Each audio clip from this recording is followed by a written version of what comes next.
أما بعد فأعوذ بالله من الشيطان الرجيم إنا أنزلناه في ليلة القدر وما أدراك ما ليلة القدر ليلة القدر خير من ألف شهر تنزل الملائكة والروح فيها بإذن ربهم من كل أمر سلام هي حتى مطلع الفجر وقال سيدنا رسول الله صلى الله عليه وسلم من قام ليلة القدر إيمانا واحتسابا غفر له ما تقدم من ذنبه آمنت بالله صدق الله مولانا العلي العظيم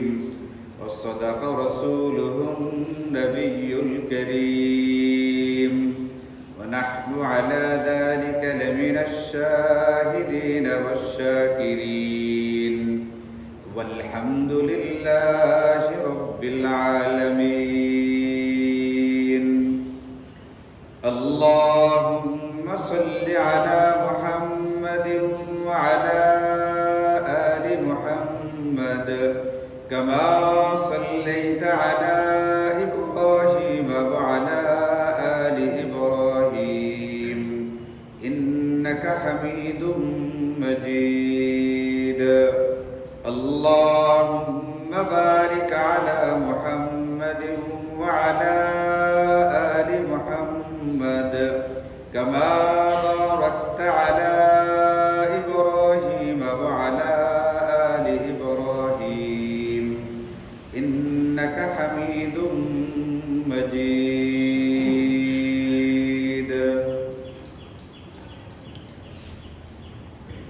الحمد لله আমরা অবগত আছি যে মাহে রমজানে আল্লাহ তাআলা আমাদেরকে মাগফিরাতের সুযোগ নেওয়ার জন্য বিভিন্ন রকমের সুযোগ এবং সুবিধা দিয়েছেন। এর ভিতরে অন্যতম প্রধান একটি উপায় হচ্ছে লাইলাতুল কদরকে খুঁজে পাওয়া এবং সেটার সুযোগটাকে গ্রহণ করা। নবীজি বলেন, যে ব্যক্তি লাইলাতুল কদরকে পাইল সে সকল কল্যাণ পাইল, আর যে ব্যক্তি লাইলাতুল কদর থেকে বঞ্চিত হলো সে সকল প্রকার কল্যাণ থেকে কেমন যেন বঞ্চিত হয়ে গেল। এই জন্য আমাদের মাহে রমজানের আমলগুলো আগেই আলোচনা হচ্ছে, বলা হচ্ছে, বিভিন্নভাবে আমরা শুনছি, জানছি যে যতটুকু পারা যায় গুরুত্ব দিয়ে আমলগুলোকে করার চেষ্টা করা, কিন্তু এর মধ্যেও সবচেয়ে যেটা গুরুত্ব দিতে হবে সেটা হচ্ছে লাইলাতুল কদরকে কিভাবে খুঁজে পাওয়া যায় এবং সেটাকে কিভাবে হাসিল করা যায় তার একটু ফিকির এবং চেষ্টা করা। লাইলাতুল কদরকে কেন খুঁজে নিতে হবে? লাইলাতুল কদরকে খুঁজে নিতে হবে কারণ এটি অতি ফজিলতপূর্ণ একটা রাত্রি। লাইলাতুল মানে রাত্রি, কদর মানে কদর, যার বিভিন্ন রকমের অর্থ আছে, মর্যাদা, ভাগ্য ইত্যাদি বিভিন্ন রকমের অর্থ করা আছে। সবগুলো দিয়ে একটা মিল দেওয়া যায়। এটা একটা মর্যাদার রাত্রি, এটা একটা ভাগ্য নির্ধারণী রাত্রি ইত্যাদি বিভিন্ন রকমের ব্যাপার স্যাপার আছে। সব কথা বলা যায় না। গত সপ্তাহে বলতে গিয়ে পরে তো হয়ে গেছে 18 মিনিট বেশি, আপনাদের জানা আছে। বয়ান শেষ করার কথা 1:01টায়, গত শুক্রবারে শেষ হয়েছিল 1:33 মিনিট। তো আজকে এত লম্বা করতে চাইতেছি না। ঘন ঘন এত লম্বা হয়ে গেলে এটা আবার একটু অসুবিধারও কারণ হয়ে দাঁড়াতে পারে। এই জন্য খুব বিস্তারিত না বলে মৌলিক কথাটা যেটা সেটা আমরা বোঝার চেষ্টা করবো ইনশাল্লাহ, যে লাইলাতুল কদরকে কেন আমাদের খুঁজে নিতে হবে, এটা আমাদের কেন হাসিল করতে হবে। কারণ এটা অতি ফজিলতপূর্ণ একটা রাত্রি, অতি মর্যাদাবান একটি রাত্রি। এটার ফজিলত বা মর্যাদা বুঝতে গেলে আমরা এটা বুঝি যে আল্লাহ তাআলা শুধুমাত্র এই রাত্রিটার ফজিলত বর্ণনা করার জন্য একটা পরিপূর্ণ সম্পূর্ণ একটি সূরা নাজিল করে দিয়েছে। এই সূরার নাম হচ্ছে সূরাতুল কদর। ওই যে লাইলাতুল কদরের যে কদর, এই কদর হচ্ছে এই সূরার নাম। পুরা সূরাটাই আল্লাহ তাআলা আলোচনা করেছেন এই লাইলাতুল কদরকে কেন্দ্র করে। বোতামটা লাগান, বোতামটা।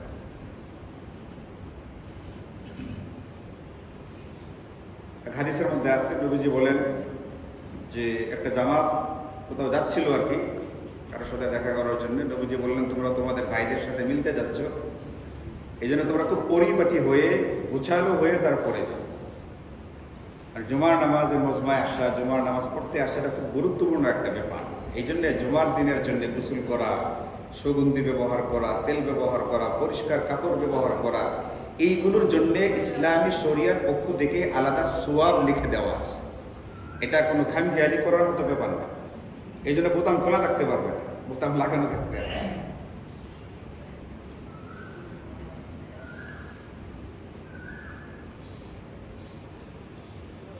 এটা অতি ফজিলতের একটি রাত্রি। এই জন্য আল্লাহ তাআলা একটা পরিপূর্ণ সূরা নাযিল করেছেন এই কদর সম্পর্কে আলোচনা করতে গিয়ে।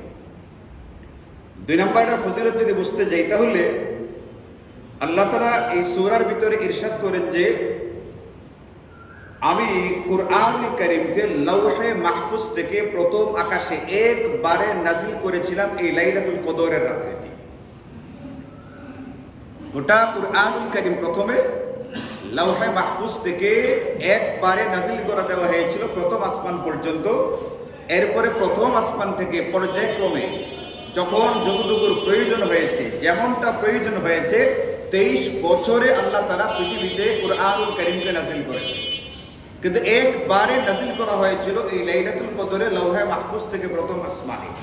যে রাত্রিটাকে আল্লাহ তাআলা কুরআন নাযিলের জন্য বেছে নিয়েছিলেন, এই রাত্রিটা অতি ফজিলতপূর্ণ, এটা তো বলার কোনো প্রয়োজন পড়ে না। অতি ফজিলতের বলেই তো আল্লাহ তাআলা কুরআনুল কারীমকে এই রাত্রিতে নাযিল করেছিলেন। এবং আমরা যদি এটার আরো ফজিলত বুঝতে যাই, আল্লাহ তাআলা ওই কদর সূরার ভিতরে আমাদেরকে জিজ্ঞেস করতেছেন, ওমা আদরাকা মা লাইলাতুল কদর। এই পাঠক, তুমি কি জানো লাইলাতুল কদর কি জিনিস? এটা আমি যে লাইলাতুল কদরে কুরআনুল কারীমকে নাযিল করেছি, রাত্রিটাকে তুমি অন্যান্য রাত্রির মতো অতি সাধারণ স্বাভাবিক রাত্রি মনে করো না। এই জন্য আল্লাহ প্রশ্ন করেছেন। প্রশ্ন করার দ্বারা শ্রোতার মনোযোগ আকৃষ্ট হয়। অনেক সময় এমন হয় না যে মসজিদে সবাই আছে, নামাজ সবাই পড়তেছে, এরপরেও ইমাম সাহেবের নামাজের ভিতরে অসুবিধা হয়েছে, একজন মানুষ লুকমা দেয় না। 2 রাকাত নামাজের পরে বসার কথা নাকি দাঁড়িয়ে যাওয়ার কথা? বসার কথা, কিন্তু দাঁড়িয়ে গেছে ইমাম সাহেব। একবারে 3 রাকাত তারাবি পরে ফেলছে, কিন্তু কারো কোনো খবর নেই। কেন?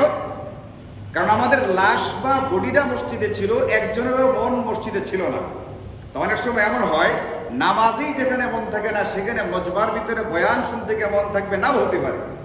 এই জন্য মনকে আকৃষ্ট করবার জন্য আল্লাহ তাআলা ওই সূরার ভিতরে প্রশ্ন করেছেন, এ পাঠক, তুমি কি জানো লাইলাতুল কদর কি জিনিস? ওমা আদরাকা মা লাইলাতুল কদর।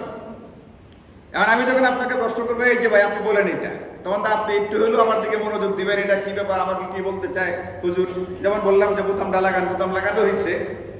তো একজনকে সম্বোধন করলে মনোযোগ আকৃষ্ট হয়। আল্লাহ ডাক দিয়ে তারপরে বলতেছেন, শোনো, লাইলাতুল কদরি খায়রুম মিন আলফি শাহর। লাইলাতুল কদরটা হচ্ছে এমন একটা মর্যাদার রাত্রি যে হাজারো মাসে ইবাদত করলে যে পরিমাণ নেকি হয়, এক রাত্রি ঠিকঠাক মতো কাজে লাগাইতে পারলে 1000 মাসের ফজিলতের চেয়ে বেশি সওয়াব তুমি পাবে। এই জন্য লাইলাতুল কদরকে তালাশ করতে হবে। এছাড়া এই সূরার ভিতরে আল্লাহ তাআলা আরো বলেছেন লাইলাতুল কদরের ফজিলত আল্লাহ তাআলা নিজেই বলে দিয়েছেন। এটা তানাজ্জালুল মালাইকাতু ওয়ার রূহ। হযরত জিবরাইল এক বিশাল দল নিয়ে পৃথিবীতে নেমে আসেন। এখন তার পৃথিবীতে কোনো নবী রাসূল নেই যাদের কাছে বিশেষ ওহী নিয়ে তিনি তার কাছে আসবেন। কিন্তু আল্লাহ তাআলা জিবরাইলের আনাগোনাকে বন্ধ করেন নাই। তিনি যে আসমান থেকে জমিনে আসতেন, এই আনাগোনা এখনো রয়ে গেছে। শবে বরাতের রাত্রিতে, শবে কদরের রাত্রিতে আল্লাহ বলেন জিবরাইল একদল ফেরেশতাদের একটা জামাত নিয়ে এই পৃথিবীতে আসে। নবীজি বলেন, আয়েশা পরেটা কি? ইউসাল্লুনা আলা কুল্লি কওম আলা আকুল্লি আবদিন। এমন প্রতিটা বান্দাকে ফেরেশতাদের দল সালাম করতে থাকে, তাদের জন্য শান্তির দোয়া করতে থাকে, রহমতের দোয়া করতে থাকে। ওই ব্যক্তিটা দাঁড়ায়া হোক, বৈশা হোক, ইয়াযকুরুনাল্লাহ আযজা ওয়া জাল্লা, যে নাকি আল্লাহকে কোনো না কোনো ভাবে স্মরণ করতে থাকে। আল্লাহকে স্মরণ কিভাবে করা যায়? নামাজের মাধ্যমে করা যায়, তিলাওয়াতের মাধ্যমে করা যায়, জিকিরের মাধ্যমে করা যায়, ইস্তিগফারের মাধ্যমে করা যায়, দুরূদের মাধ্যমে করা যায়। যে কোনো নফল ইবাদত বন্দেগীর মাধ্যমে আল্লাহকে স্মরণ করা যায়। যে ব্যক্তি ওই কদরের রাত্রিতে কোনো না কোনো ভাবে ইবাদতের ভিতরে থাকবে, আল্লাহ বলেন যে ওই জিব্রাইল তার একদল ফেরেশতা সহকারে তাদের জন্য দোয়া এবং শান্তি বর্ষণ করতে থাকে। এটা হচ্ছে লাইলাতুল কদরের রাত্রি। এছাড়া নবীজি আরো বলেন যে কোনো ব্যক্তি যদি মান কামা লাইলাতুল কদরি ঈমানাও ওয়া ইহতিসাবা, কদরের রাত্রিটাকে নফল ইবাদত বন্দেগীর মাধ্যমে উদযাপন করতে পারে, তাহলে এই ব্যক্তির পেছনের জিন্দেগীর গুনাহগুলোকে আল্লাহ মাফ করে দেন। অনেক রকমের ফজিলতের কথা হাদিসে পাকের মধ্যে আছে, কুরআনুল কারীমের মধ্যে আছে। এই জন্য এই ফজিলতগুলো যাতে করে আমরা হাসিল করতে পারি, এই কারণে আমাদের লাইলাতুল কদরকে গুরুত্ব দিতে হবে, খুঁজে পাওয়ার চেষ্টা করতে হবে। এখন কথা হচ্ছে লাইলাতুল কদরটা কবে হয়ে থাকে, এই ব্যাপারেও আমাদেরকে কিছু নির্দেশনা দিয়ে দেওয়া আছে। পরিষ্কারভাবে নবীজি বলতেই চেয়েছিলেন। এক হাদিসে পাকের মধ্যে আছে, নবীজি বলেন যে ইন্নী খারাজতু লিউখবিরাকুম বিলাইলাতিল কদর, আমি বের হয়েছিলাম তোমাদেরকে লাইলাতুল কদর কোন রাত্রিটা সুস্পষ্টভাবে বলে দেওয়ার জন্য, সুনির্দিষ্টভাবে বলে দেওয়ার জন্যই বের হয়েছিলাম। কিন্তু ওয়া ইন্নাহু তালাহা ফুলাদুন ওয়া ফুলাদ, আমি মসজিদ থেকে বের হয়ে দেখি দুইজন ব্যক্তি জোরে জোরে কথা বলতেছে, পরস্পরের ভিতরে বিবাদ হচ্ছে, ঝগড়া বিবাদ হইয়া পরস্পরে জোরে জোরে কথা বলতেছে। এই জোরে কথা বলবার অপরাধে, মসজিদের পাশে জোরে জোরে কথা বলবার অপরাধে, পরস্পরে তর্ক বিতর্কের ভিতরে লিপ্ত হওয়ার অপরাধে ফারুফিআত, নবীজি বলেন আল্লাহ তাআলা ওই সুনির্দিষ্ট তারিখটা আমাকে ভুলিয়ে দিয়েছে। লাইলাতুল কদরের মতো এই মহা ফজিলতপূর্ণ ব্যাপারটা থেকে আমরা বঞ্চিত হয়েছে শুধুমাত্র মুসলমান পরস্পরের ভিতরে ঝগড়া ফাসাদে লিপ্ত হওয়ার কারণে, পরস্পরের ভিতরে তর্ক বিতর্কের ভিতরে লিপ্ত হওয়ার কারণে, একে অন্যের ক্ষতি করবার চিন্তা করতে থাকবার কারণে। এখন আপনি চিন্তা করেন লাইলাতুল কদরের মতো এত মহা একটা ফজিলতপূর্ণ ব্যাপার যদি ঝগড়ার কারণে মানুষ এর থেকে বঞ্চিত হয়, তাহলে যারা ঝগড়া করতে থাকে, তর্ক বিতর্কের ভিতরে থাকে, অন্যের ক্ষতি করার চিন্তায় থাকতে থাকে, এরা বিভিন্নভাবে কত রকমের নিয়ামত থেকে বঞ্চিত হচ্ছে। এমনটা না যে খালি ঝগড়া করবার কারণে লাইলাতুল কদর একটাই খালি বঞ্চিত হয়েছে, তার হুঁশ নাই, তার জানা নাই সে প্রতিনিয়ত কি পরিমাণ বিভিন্ন নিয়ামত থেকে বঞ্চিত হচ্ছে। এমন দুর্ভাগা, এমন অভাগা, এমনটাও দেখেছি সে বিভিন্ন রকম পেরেশানির মধ্যে আছে, তার হুঁশ নাই আমি কি কারণে এইগুলোর ভিতরে আছি। কখনো কখনো আল্লাহ তাআলা পরীক্ষা করেন, এটা যেমন ঠিক আছে নবীরা বিভিন্ন রকমের পেরেশানির ভিতরে পড়েছেন, তারা বিভিন্ন রকম পরীক্ষার সম্মুখীন হয়েছেন। আল্লাহওয়ালা বুজুর্গ বান্দারা বিভিন্ন রকমের পরীক্ষার সম্মুখীন হন। আমরা সাধারণ যারা মুসলমান, আমরাও অনেক সময় বিভিন্ন সময় পরীক্ষার সম্মুখীন হই, কিন্তু বিপদাপদ সবসময় শুধু পরীক্ষার জন্য আসে না। বিপদাপদ কখনো কখনো ব্যক্তিকে সাবধান করবার জন্য আসে, বিপদাপদ কখনো কখনো ব্যক্তিকে এই কথা বুঝাবার জন্য আসে, তোমাকে এই শাস্তিতে ফেলা হলো কারণ তোমার ভিতরে এই অপরাধগুলো পাওয়া গেছে। তখন এই ব্যক্তির করণীয় কি? আল্লাহ কুরআনে বলছেন আমি তাকে দুনিয়াতে কিছু কিছু শাস্তি দিই যাতে করে লাআল্লাহুম ইয়ারজিউনা, সে ওই অপরাধ থেকে নিজেকে ফিরিয়ে আনে। কিন্তু ফিরাইবার কারো কারো বেলায় এত দুর্ভাগ্যের ব্যাপার যে নিজেকে ওখান থেকে ফিরিয়ে আনবে দূরের কথা, এখনো বলতে থাকে যদি আরেকবার সুযোগ পাই, যদি কখনো আরেকবার সুযোগ আমার হয়, আমি এটা করব, এটা দেখানি। যেগুলো করবার কারণে পায়ের নিচে মাটি নাই, যেগুলো করবার কারণে নিজের চরম রকম অসহায়ত্বের ভিতরে, মাসকানাতের ভিতরে আছে, ওই কাজটা করবার জন্য আবার এখনো চিন্তা করে যদি আরেকবার সুযোগ পাই এটা করব, ওটা করব। বেহুশ, বেআকুল। এই জন্য গত শুক্রবারে বলেছিলাম আপনাদেরকে, মানে যদি থেকে থাকে আপনাদের, যারা বলে কওমিওয়ালাদের কোনো অবদান নেই আমাদের দেশের জন্য, বলছিলাম কিনা আপনাদের মনে আছে কিনা, প্রায় 20 মিনিট বেশি আলোচনা হয়েছিল। এদের সম্পর্কে আল্লাহ কুরআনে বলছেন সুম্মুম বুকমুন উমিয়ুন ফাহুম লা ইয়ারজিউন। কওমিওয়ালাদের অবদান কেন দেখতে পাই না এরা? চোখ থাকার পরেও দেখে না, কান থাকবার পরেও এরা শুনে না, মুখ থাকবার পরেও সত্যি কথাটা বলতে পারে না। কেন? কারণ এদেরকে আল্লাহ বলছেন এরা বধির, এরা বোবা, এরা কানা, এরা চক্ষু থাকার পরেও এরা এক প্রকারের অন্ধ, এদের বাক শক্তি থাকবার পরেও এরা এক প্রকারের বোবা, এদের শ্রবণ শক্তি থাকবার পরেও এরা এক প্রকারের বধির। এই জন্য হকটা না দেখতে পারে, হকটা না বলতে পারে, না হকটাকে তারা বুঝতে পারে। আল্লাহ বলছেন এদের সম্পর্কে কুরআনুল কারীমে তিবয়ানাল লিকুল্লি শাই, প্রত্যেকটা জিনিসের বিবরণ হতে বা সংক্ষেপে বা বিস্তারিত আল্লাহ তাআলা কুরআনুল কারীমে বলে দিয়েছেন। একজন সব করবে এটা না। সংসদে যেরকম একজনের দায়িত্ব পালন করবার প্রয়োজনীয়তা আছে, এমন কি হতে পারে না সংসদে যারা ওই দায়িত্বটা পালন করতেছে এই ব্যক্তি জুমার নামাজ পড়াইবার মতো যোগ্যতা রাখে না? এটা হইতে পারে না পারে না? আরে বলেন, এটা হইতে পারে না পারে না? এমপি হয়ে সংসদে ঢুকে গেছে কিন্তু সেই ব্যক্তির সূরা কেরাত সহি না, সে নামাজ পড়াইতে পারবে না। এখন তাকে যদি বলা হয় আপনি এমপি হয়েছেন, কি হয়েছেন না, নামাজ তো পড়াইতে পারেন না, এই প্রশ্ন যেরকম করা যাবে না। তার ভিতরে ওই যোগ্যতাটা আছে, সে ওই দায়িত্বটা পালন করবে। আর যার ভিতরে ইমামতির যোগ্যতাটা আছে, যার ভিতরে দাওয়াত এবং তাবলীগের যোগ্যতাটা আছে, যার ভিতরে কুরআনুল কারীমের সহিহ তেলাওয়াতের যোগ্যতাটা আছে, তারা দ্বারা এই কাজটাই হবে। তাকে এই প্রশ্ন করবার দরকার নেই আপনি কেন এমপি হইলেন না, আপনার দ্বারা তো কোনো কাজ হচ্ছে না। একজন এমপি যদি দুনিয়াদারির এমপিত্ব কইরা তাকে যদি বলি তার দ্বারা বিরাট কাজ হয়ে গেছে, যে ব্যক্তির দ্বারা আমি জুমার নামাজটা সহি শুদ্ধভাবে আদায় করতে পারতেছি, আমি কিভাবে বলি যে এই ব্যক্তির দ্বারা কোনো কাজই হয় না? জুমার নামাজ পড়া এটা কোনো কাজ না, কাজ না। ফরজ নামাজ জামাতের সাথে আদায় হচ্ছে, এটা কি দিন না? দিন না। তাহলে এমপি হয়ে যাওয়া এটা যদি দিনদারি হয়, এমপি হয়ে যাওয়ার দ্বারা দিন যদি কায়েম হয়ে যায়, তাহলে ফরজ নামাজ পড়েই ঠিক এটা কি বেদিনের কাজ হইতেছে? একটু পরে জুমার নামাজ পড়া হবে, এটা কি বেদিনের কাজ না? এটাও দিনের কাজ। 5 ওয়াক্ত ফরজ নামাজ পড়া হইতেছে, এটা কি বেদিনী কাজ না দিনের কাজই হইতেছে? তারাবির নামাজ পড়া হচ্ছে দিনের কাজ না বেদিনী কাজ? দিন কায়েম শুধুমাত্র এমপি হয়ে যাওয়ার দ্বারা হয় না। প্রকৃত দিন কিভাবে হয় কুরআনুল কারীমে তার রূপ রেখাটা বলে দেওয়া আছে। সূরাতুল বাকারা 277 নম্বর আয়াত কুরআনুল কারীমের খুলে দেখেন।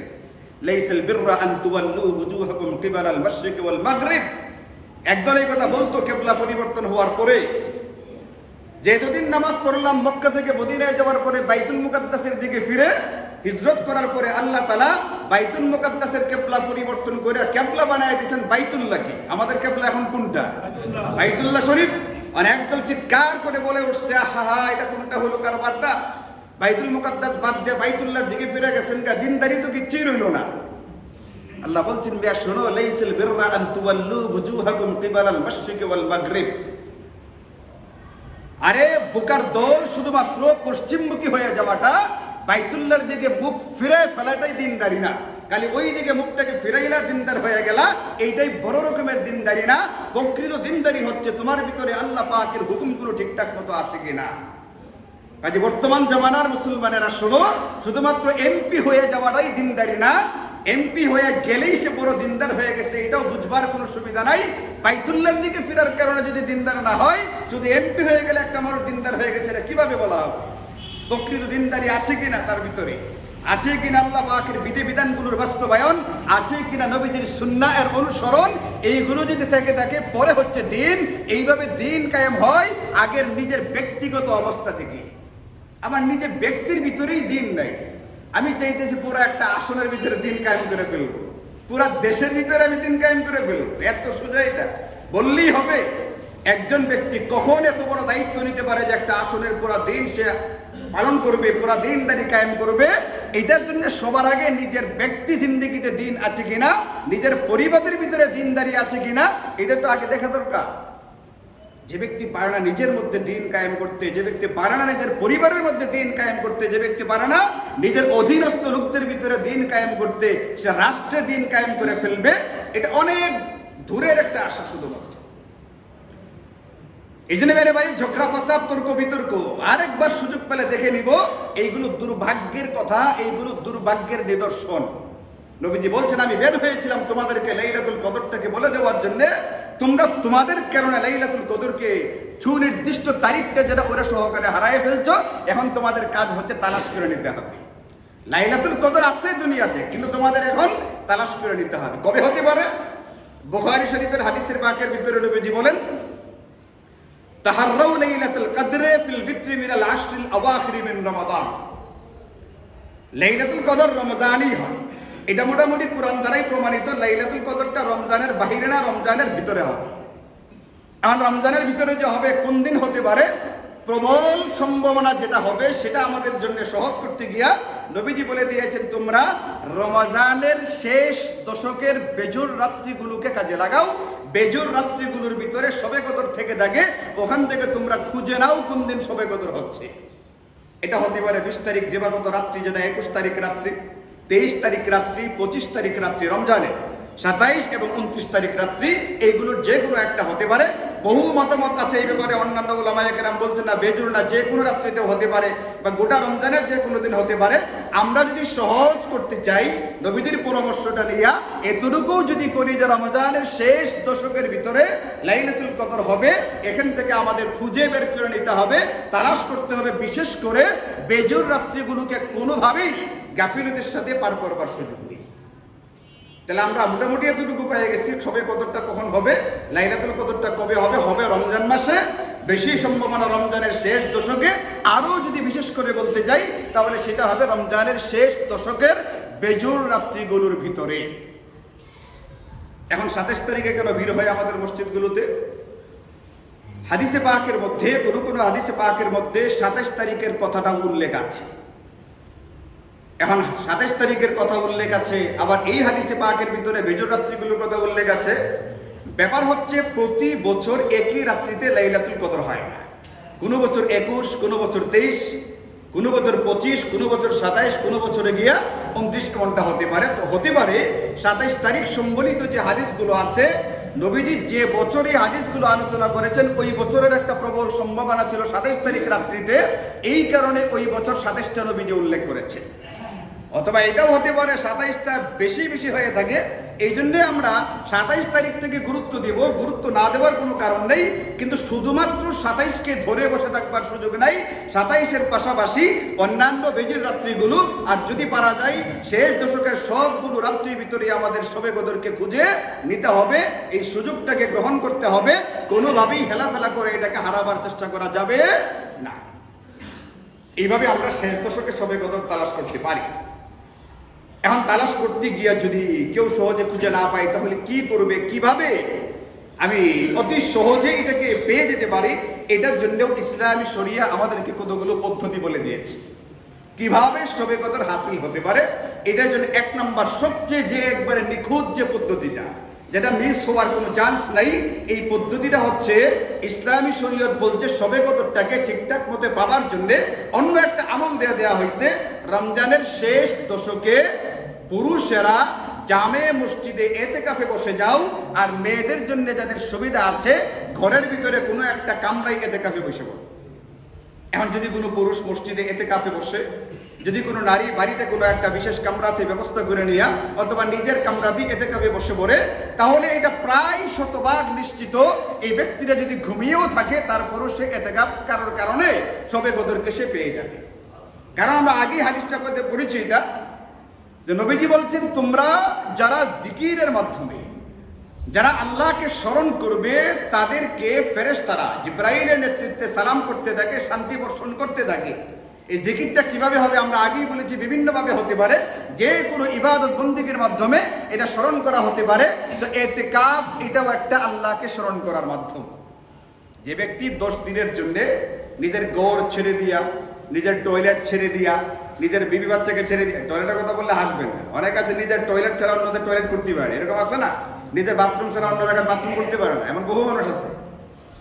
এই যে নিজের পরিবার পরিজন ছেড়ে দিয়া, নিজের বিভিন্ন রকমের যেগুলো সে করতে পারতো ঘুরে বেড়ায়া, এই সবগুলোকে ছেড়ে দিয়া মসজিদে 10 দিনের জন্য বন্দির মতো বন্দি করে ফেলছে নিজেকে। এই ব্যক্তিরা তো আল্লাহ পাকের স্মরণেই নিজেকে আটকাবার কথা। আমরা বাহ্যিকভাবে মুমিন মুসলমানদের প্রতি যদি নেক ধারণা থেকে কথা বলি, ইতিকাফে যারা বসে তারা সাধারণত কোন কারণে বসে? আল্লাহকে পাওয়ার জন্যে, আল্লাহর সন্তুষ্টির জন্যে, নবীর সুন্নাহের অনুসরণ করবার জন্য ইতিকাফে বসে থাকে। তাহলে ইতিকাফের মাধ্যমে আল্লাহকে স্মরণ করা হয়ে থাকে। এই জন্য উলামায়ে কেরাম বলেছেন এটা প্রায় শতভাগ নিশ্চিত একটা পদ্ধতি, একটা ব্যবস্থা হচ্ছে এটা রমজানের শেষ দশকে ইতিকাফে বসে পড়া। এটার দ্বারা ইতিকাফকারীরা মোটামুটি নিশ্চিত যে সে লাইলাতুল কদর হাসিল করে ফেলে। এই জন্য আমাদের যাদের সুযোগ হয়েছে আলহামদুলিল্লাহ, যাদের এবছর সুযোগ নিতে পারি নাই সামনে থেকে খেয়াল রাখে, এটা বহু মানুষ এরকম আছে, ইচ্ছা করলে ইতিকাফে বসতে পারি, আমার জন্য কোনো কাজ আটকে থাকে না, কিন্তু এরপরও শুধুমাত্র গাফিলতি, শুধুমাত্র উদাসীনতা, শুধুমাত্র অবহেলার কারণে আমরা এই সুবর্ণ সুযোগটাকে ছেড়ে দেই। এটা আমাদের জন্য উচিত না। দুই নাম্বার যে পদ্ধতিটা উলামায়ে কেরাম বলেছেন সেটা হচ্ছে এটা, যদি কোনো ব্যক্তি ব্যস্ততার কারণে শেষ 10 দিন পুরাপুরি এতেকাফে বসতে না পারে, তাহলে অন্তত শেষ 10 দিনের রাত্রিগুলো মসজিদে এতেকাফ করা। সূর্যাস্তের আগে মসজিদে ঢুকবে, সূর্য ওঠার পরে মসজিদ থেকে প্রয়োজনে বের হয়ে তার কাজ কারবার করবে, কামাই রোজগার করবে, কোনো অসুবিধা নেই। কারণ লাইলাতুল কদরটা কি দিনে হয় না রাত্রে হয়? লাইলাতুল কদর শব্দটার ভিতরে লাইলাতুল মানে হচ্ছে রাত্রি। এখন কোনো ব্যক্তি যদি চিন্তা করে যে আমার ব্যস্ততা এতটাই বেশি যে আমি দিনের বেলায় যদি আমি মসজিদে থাকি তাহলে আমার পরিবার পরিজনের চলাফেরাটা কঠিন হয়ে পড়বে, অথবা বহু কিছু সম্মুখীন আমি হয়ে যাব, তাহলে এদের জন্য দ্বিতীয় পর্যায়ে যে কোরআন সুন্নাহর আলোকে উলামায়ে কেরাম পরামর্শটা দিয়েছেন সেটা হচ্ছে রমজানের শেষ দশকের রাত্রিগুলো অন্তত মসজিদে পালন করো, মসজিদে থাকো, টুকটাক ইবাদত বন্দেগী যতটুকু পারে করা হবে, বাকি সময় ঘুমাবে। আর খুব বেশি ঘুমানোর সুযোগও তো হয় না, তারাবির নামাজ পড়া, তারাবির পরে খাবার দাবার একটু বিশ্রাম, এরপরে সেহরির সময় ওঠা, তো সেহরির সময় উঠতে গেলে তাহাজ্জুদের নামাজ এমনিতেই টুকটাক পড়া হয়ে যায়, এরপরে সেহরি খাওয়া এটাও একটা ইবাদত। সেহরির পরপরই তো আজানের সময় হয়ে যায় ফজরের আজান হয়ে গেলে মসজিদে যাওয়া, নামাজ পড়া, এটা করতে করতে মোটামুটি রাত্রিটা খুব একটা বিশ্রামের সুযোগ থাকে না। কোনো না কোনোভাবে ইচ্ছাই বা অনিচ্ছায়, স্বেচ্ছাই বা বাধ্য হয়ে মোটামুটি যে ইবাদত বন্দেগীর মধ্য দিয়ে রাত্রিটা পার হয়, এটাও এক প্রকার লাইলাতুল কদরকে হাসিল করে ফেলার একটা অনেক বড় মাধ্যম। আমরা যারা পারি এই সুযোগটাকে নেওয়ার চেষ্টা করি। বহু জায়গাতে বহু ভাই এরকম আছেন, শেষ 10 দিনের রাত্রিগুলো মসজিদে উদযাপন করতেছেন। আল্লাহ তাআলা তাদেরকেও শবে কদর হাসিল করার তৌফিক দান করেন। 3 নাম্বার সবচেয়ে দুর্বল যে শ্রেণীটা, যাদের এই দুইটা সুযোগ নেওয়ার মতো সুযোগ নেই, তাদের জন্য একটা সর্বোচ্চ দুর্বল একটা শ্রেণী ভেবে চিন্তে নিয়ে এরপরে একটা সুযোগ দেওয়া হয়েছে। এরপরও আশা করা যায় এই মানুষগুলো সময় কদর হাসিল করবে। তারা কি করতে পারে? তারা তৃতীয় যে সবচেয়ে দুর্বলতম পদ্ধতিটা সেটা হচ্ছে এটা, অন্তত রমজানের শেষ দশকের ইশা আর ফজরের জামাত যেন না ছুটে। রমজানের শেষ দশকের এশার নামাজ মসজিদে এবং ফজরের নামাজ মসজিদে জামাতের সাথে পড়বে, এই সুযোগটুকু অন্তত গ্রহণ করা যায়। কিছুটা আশা করা যায় এরাও শবে কদর হাসিল করবে।